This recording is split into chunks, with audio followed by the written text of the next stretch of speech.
দীর্ঘদিন ধরেই যুক্তরাষ্ট্রের কাছে টমাহক ক্রুজ মিসাইল চেয়ে আসছে ইউক্রেন। এই ক্ষেপণাস্ত্র প্রায় 1000 মাইল দূরের লক্ষ্যবস্তুতে আঘাত হানতে সক্ষম, যা ইউক্রেন যুদ্ধে রাশিয়ার জন্য বড় হুমকি হয়ে উঠতে পারে।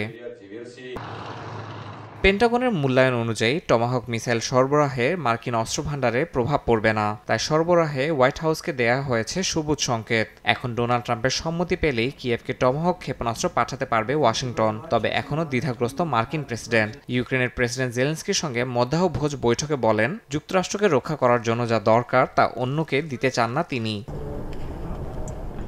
এই আলোচনার মধ্যেই দোনেস্ক অঞ্চলে আক্রমণ জোরদার করেছে রাশিয়া। জেলেনস্কি জানান, পোক্রোভস্ক শহরে ঢুকে দখলের চেষ্টা চালাচ্ছে রুশ সেনারা। অঞ্চলটিতে এখন রুশ সেনার সংখ্যা 1,70,000-এর বেশি।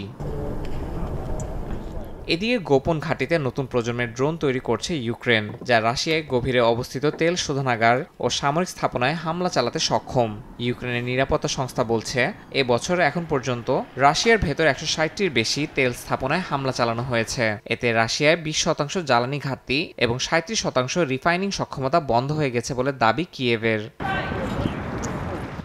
যুদ্ধের তীব্রতা বাড়ার সঙ্গে বাড়ছে সাধারণ মানুষের মৃত্যু।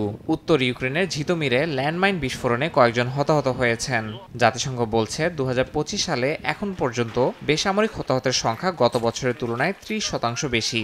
শুধু ড্রোন হামলায় 1/3 মৃত্যুর জন্য দায়ী। ইয়াসিন মোহাম্মদ জিসান, সময় সংবাদ।